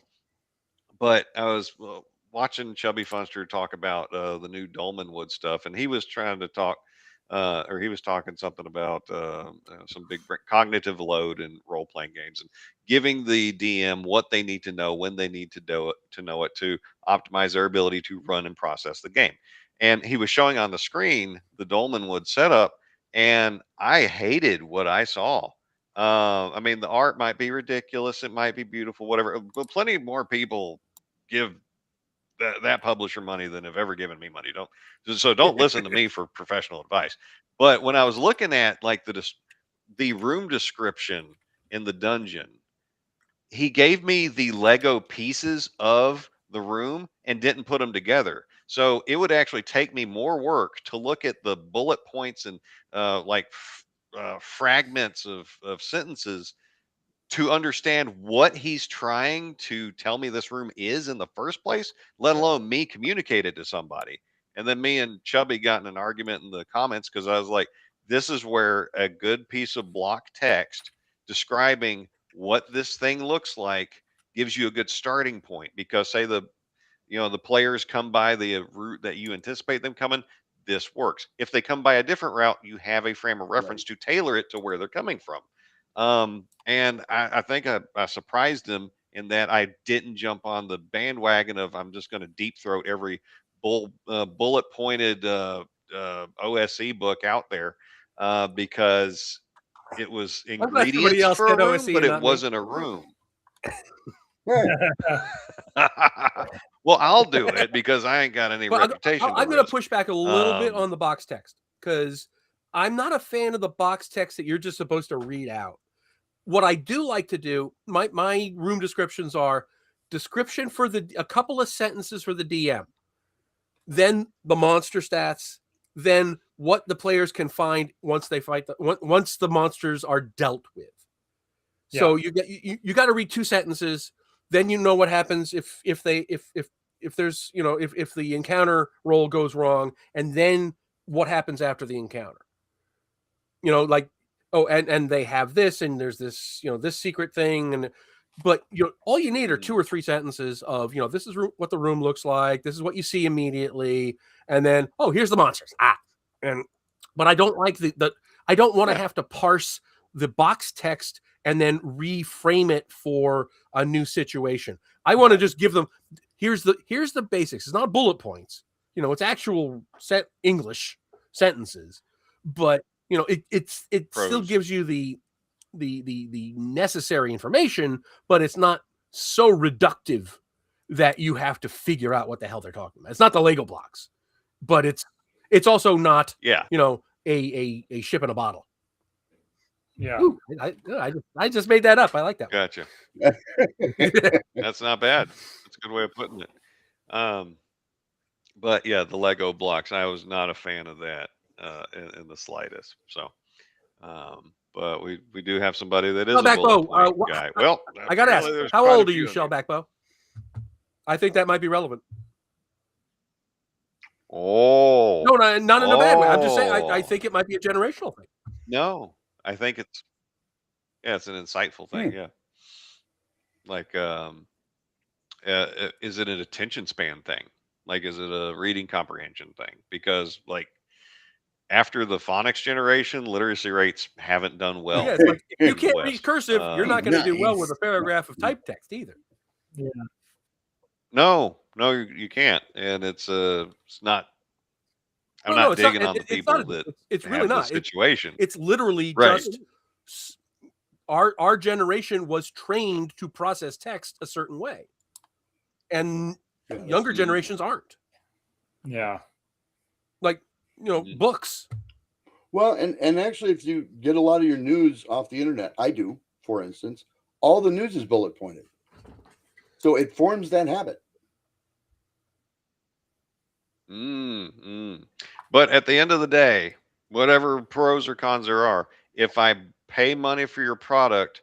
I want you to tell me what Yep. the room actually looks like and what's in it, Even- and not give even- me an ingredients I don't list know of if what's you've in it. got any of my stuff yet. You probably do. I mean, beyond ICR, but when I do adventures, Oh yeah, no, I've read like 90 there's of also modules. a little italics thing that says, by the way, if they're sensing arcane powers, that you want to add this. And by the way, if they're sensing holy powers, you want to add this. Oh, and by the way, if they can see invisible Yep. objects, you want to add this. You know, and No, well, your stuff's well mostly set up. because I Easy to don't want follow. them to have to intuit that. You know, I don't want this to be some poor 12-year-old kid's first adventure and he gets lost because he doesn't understand, having 12 adventures behind him, how to run that adventure. On the other hand, you don't want to go overboard with that because you don't want to have to do that for every room. I do it for every room. Really? And the amazing thing is, people say, well, then you got to charge a fortune for that 700-page module. Believe it or not, the page count really doesn't have a huge impact on the module price. It really doesn't. And I print them the same way you do, Joe, just in time. And yes, we pay a little more when there's more pages. I don't pass that cost to the customer. If it's a $15 module, it's a $15 module, Since you mentioned cost, I think some of these art books that are being put out these days that are masquerading as role-playing games, I think part of it might be to drive up the price, because it seems like there's a floor of $50 for any of these things, and they'll go way up you the above difference that. when we were looking at various aspects. Yes, and it's enormous between a colorful bleed, and a black and white. Oh my God! Yeah. No, that's an enormous amount of difference. Yes. Yeah. Like my Greyhawk books, they're just the same price as my Adventures Dark and Deep books, but I have to ask $20 more for them because color costs more. Yeah, it's just the printing of it. It's and lately a lot more. Yeah. Well, and my Greyhawk books have to be Jeffrey, color because they're 5th edition, and that's what people expect. Jeffrey over here throwing elbows about writing in cursive in the Cleric's Challenge 2, which I'm working on the review of. There's 3 handouts, and I believe all 3 are in cursive or like cursive adjacent. What are these curious runes? Yes, I write in cursive. So, I have no idea. Yeah. Guess what I found in the office today, guys? Is that my copy? That's my copy, that right? Is the very first printed off, as you mentioned, a photocopy machine when I was 17 in high school.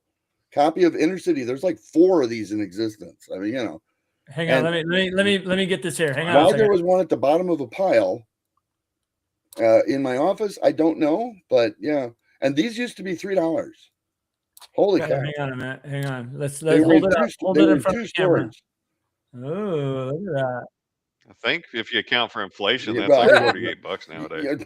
There are folks that would probably pay, portions of their body that are unrecoverable for that. But I'm not one of those. That's my copy, right? Is that my copy? Yeah, sure. I actually still have one copy of. I wrote a game back in college, and I have one copy. It was it was somewhere back there I have it. It was a play-by-mail science fiction role-playing game. Oh my God! Oh, cool.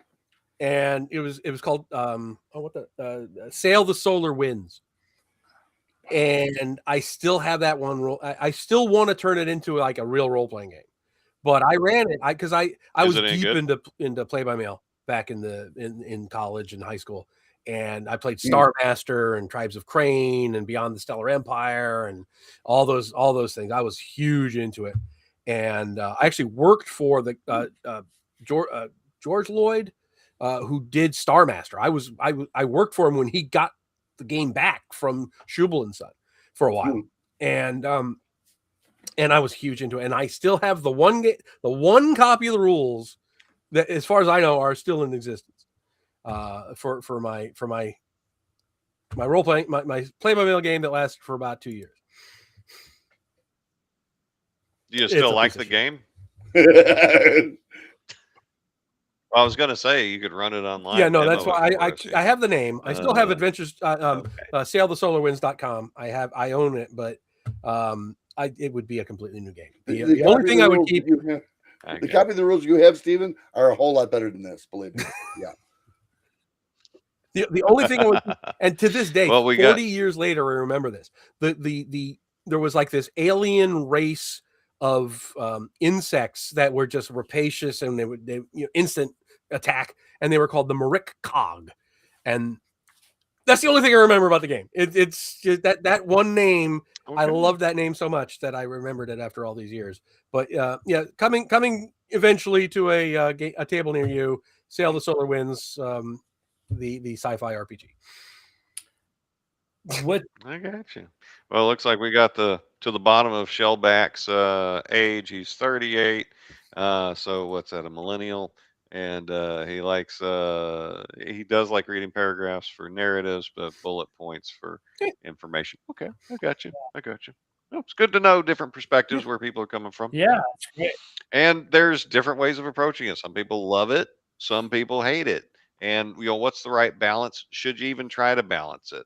These are all design considerations. So if you're out there thinking of making a game or writing something, then these are questions you need to ask yourself and think of what's the audience I'm aiming at to give this to?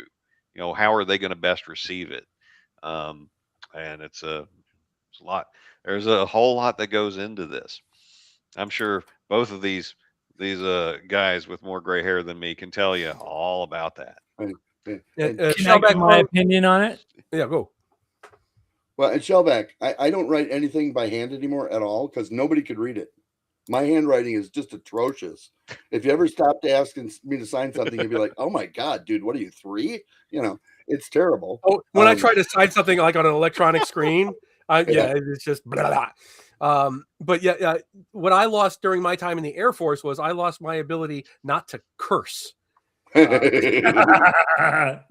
I was in basic training, and by the time I came out of basic training, first I sounded like I came from South Carolina because everybody in my flight was from the South. So just out of the blue, one day I said, "What are you all fixing to do?" What? Yes, came out one of us. my mouth One just of us. now. One of us. And one of us. But fortunately, that left me. But yeah, but I never lost the taste for cursing after basic. It was just every other word. Not cursive, but cursing. Curse. Well, I can curse in cursive too. All right. I mean, it's funny. If I'm on the T-shirt phone, I check. open a notepad file and just click the keys. I mean, Yeah. It's funny.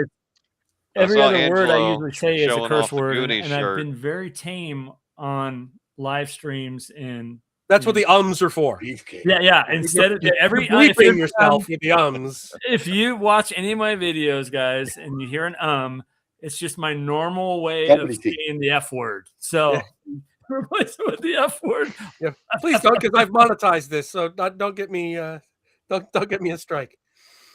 There used to be a free role play game got... on Google called Play Some Effing D&D. Yeah, it was actually, you could download the rules. They were free. Yeah, but it was D&D with curse words. Yeah. Wow.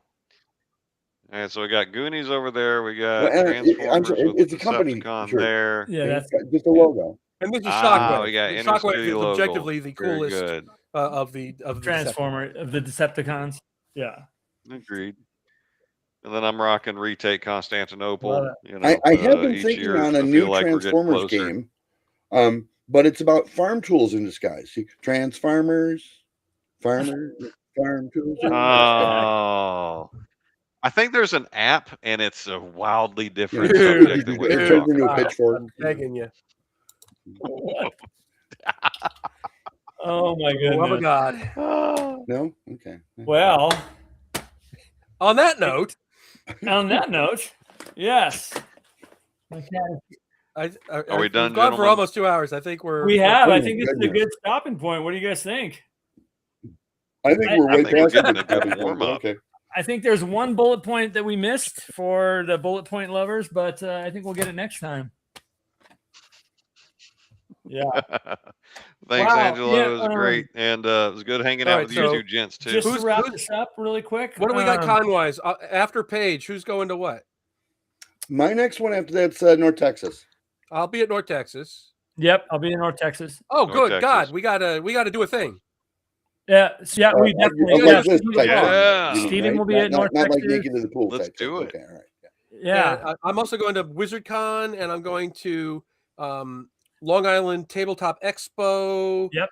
And I'm going to Central New York, and I'm going to ShireCon in Connecticut. I know I've got one more, and I can't remember what it is. I'm not headed for WizardCon this year, although it is a fantastic con. Don is a fantastic guy. Yeah. I am so busy this year, Joe. Oh my god. And I don't get as much done in a day as I once did. I just don't. I know that feeling. Although, working with Gary, that SOB could crank out 25,000 words a day. Yeah. Just unbelievable volume from him. But anyway. Yeah. Angelo, Stephen, what are you doing con-wise? Well, I'll start. Okay. So I have Page coming up. Obviously, we've talked about that. And then shortly after that in Los Angeles, I'll be going to Strategicon, which is a convention that is 3 times a year. Wargaming Con, right? Yeah. It was. Now it's it turned into there's a very big cosplay presence, and there was a huge LARPing presence for a while, and then. But yeah, it's a huge, the hall for the miniatures. HMGS is there. I'm running some HMGS games. Boot Hill is what I'm doing under the guise of HMGS. But there's a lot of cool sets. It's a really good con. I try to go 2 or 3 times a year, but I'll be taking a drive out there, bringing all my Boot Hill props and buildings and stuff, and I'll probably show at some point. But be doing that, and then after that, I think my next one is North Texas, and then EggCon. So I will be missing Historicon. Joe, of course, we've talked about that. Well, yeah, I'll be at Historicon, but I'll be just playing. So. Yeah, I know. It doesn't register as just a con. It's a vacation. Yeah, I mean that was fun. So those of you guys that don't know, it was my first time last year at Historicon, and I got to game with Joe. He ran some Ogre, which was amazing. Which actually I hadn't played Ogre in forever. So you run a really good Ogre game. So that was a lot of fun. I'm gonna be running a massive Ogre game at Historicon this year. Yeah, I think we had 4 players. It was I think I was the first player to die. But I think after that, I'm not sure. But that's my con schedule. And then Strategicon will come in there again, probably Labor Day weekend. So yeah, that's me. Next, Stephen. Yeah, but Shellback, Deus Volt, that's right. And everybody should play On Guard at page 3 with Archie running it. Now, we're looking at North Texas in June, and probably in September, I'm going to be doing one of 2 things. Either I'm going to be checking out one of the newer cons in like Central Florida, or I'm going to be taking the wife to Hungary for a trip we've been meaning to take for years, and then just life and geopolitics keeps getting in the way. But something good's going to happen. I'm actually going to the UK. My wife is insisting that we're going there for my 60th birthday. So when is that? Hell yeah. September, October. I don't remember the exact dates, but it's the fall. The fall. Oh, nice. Okay. And have you been to the UK? Oh, and never. I've never been in the UK. So this is, and I'm a huge file. So this is gonna be great. You flying into London, or where are you? I believe so. Yeah, I think probably going from Newark to Heathrow, and then we've got it's a package tour thing, so we're going from that's awesome. So we're spending a couple days in London, and then we're going out and about, and we're going up to Scotland and York and Edinburgh. So it's a whole big deal. It's going to be a hoot, and hey, if I can arrange a pub night with somebody or somebody's, if we can make the schedule work, I will be more than happy to do a mini Greyhawk Grognard con. So that would be awesome. That would be awesome. Yes. Oh, and while he has departed already from the chat, Matt Sherman's got a birthday coming up, and that's a cool guy. How many days do we have left? Matt. I think he says for Matt Sherman. Well, it's going to be the date that Joe's next Kickstarter yes, he mentioned drops. that he is his birthday, the 13th. That would be the perfect birthday gift. Yeah. Yeah. There's a question really quick, Joe, if you And, want to answer that regarding Blackmore being in the northern region of Greyhawk. Talk Dude, about that is an entire video unto itself. Yes. a few videos. I think I've It's seen you come up talk more than about once, that in and it videos. is a very large and expansive topic. I cannot possibly, after this many beers, in Got any him. kind of comprehensive fashion. He's had 31 silver bullets, so he's starting to be effective. Yeah, if you have a video on it, go back and look. There should be. I think you did cover this before too. It's very possible. Yeah, I've been doing this for so long. I forget. I forget what videos I've done. I drop a video and I realize, oh yeah, I did that 5 years ago. It's a fresh take. All right, Joe.